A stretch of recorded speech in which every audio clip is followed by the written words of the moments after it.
लगातार ओपीएस की मांग जोर पकड़ रही है और दिल्ली के जंतर मंतर पर सैकड़ों की संख्या में कर्मचारी आए हैं, पूर्व कर्मचारी और कर्मचारी।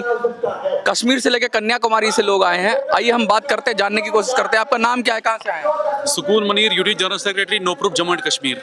इतनी दूर से आए हैं जंतर मंतर पे, क्या वजह रही कि आपको आना पड़ गया?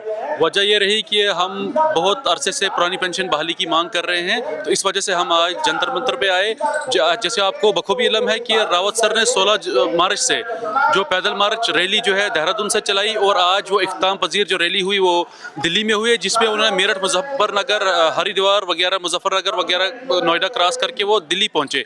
और मुद्दा और मकसद है कि किस तरह से पुरानी पेंशन बहाली एक बार फिर से पूरे नेशन में रेस्टोर हो जाए। तो उस सिलसिले में हमारा आज यहाँ पे जंतर मंतर पर आना हुआ। यूपीएस सरकार ला रही है, तो क्या दिक्कत है जो आपको यूपीएस में क्या कमी है ऐसी जो आप पुरानी पेंशन की बात कर रहे हैं? यूपीएस में हमें यही कमी लग रही है कि अगर यूपीएस और एनपीएस अच्छा होता तो सबसे पहले जो विधायक और संसद है वो अपने ऊपर इंप्लीमेंट करते हैं। लेकिन अगर एक एमएलए एक दिन के लिए एमएलए बनता है वो ओल्ड पेंशन स्कीम के लिए एलिजिबल हो जाता है। अगर एक एमपी एक दिन के लिए एमपी बनता है वो ओल्ड पेंशन स्कीम के लिए एलिजिबल होता है। लेकिन अफसोस की बात है कि एक एम्प्लॉय जो 35 साल सर्विस देता है पब्लिक गवर्नमेंट के लिए और पब्लिक की सेवा के लिए, उसको उन्होंने डार्क फ्यूचर रखा है, उसको एनपीएस और यूपीएस में रखा गया है। तो हम चाहते हैं, क्योंकि आपको पता है एनपीएस जो है वो मार्केट बेस्ड स्कीम है, शेयर मार्केट में उसका पैसा चला जाता है।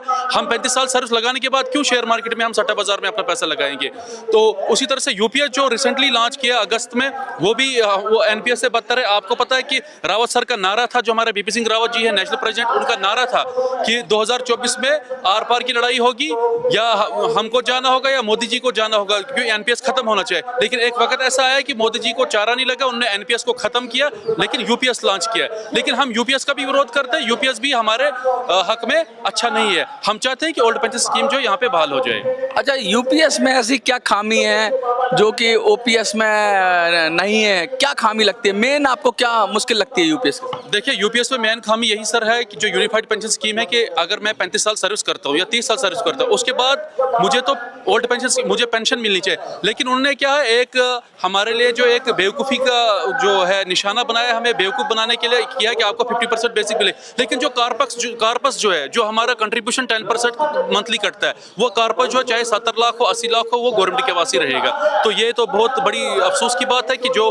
हम कंट्रीब्यूशन देंगे वो मिलेगा ही नहीं, तो उससे तो हमें लॉस है। क्या एक हाथ से लिया दूसरे हाथ से खींच लिया, ऐसा है क्या सरकार की तरफ से कि भाई इधर से दे रहे हैं और वो दूसरी तरफ से ले रहे हैं, मतलब जीरो हो गया आपके साथ? बिल्कुल सर, ये चालबाजी है कि एम्प्लॉइज चुप बैठेंगे। लेकिन अगर आप डीप स्टडी इसकी करोगे यूपीएस की, तो ये बहुत खतरनाक है। हम ओल्ड पेंशन स्कीम चाहते हैं जो हमारे अबू अजदाद, हमारे बुजुर्ग लोग लेते हैं, कि ताकि किसी के सामने हाथ फैलाना नहीं पड़ेगा। और आज जो हमारे संसद है ये और एमएलएज हैं, एमपीज हैं, ये आज अपनी बात कर रहे हैं। हम लोगों ने इनको चुना है और सदन और असेंबली में भेजा है, लेकिन आज ये अपनी बात कर रहे हैं कि हमें जो है सैलरी बढ़ाओ, हमारा टीए बढ़ाओ, हमारी पेंशन बढ़ाओ। लेकिन अफसोस की बात है कि हम लोगों ने इनको चुन के भेजा, हमारी बातें बिल्कुल करते ही नहीं कि इनकी भी ओल्ड पेंशन स्कीम।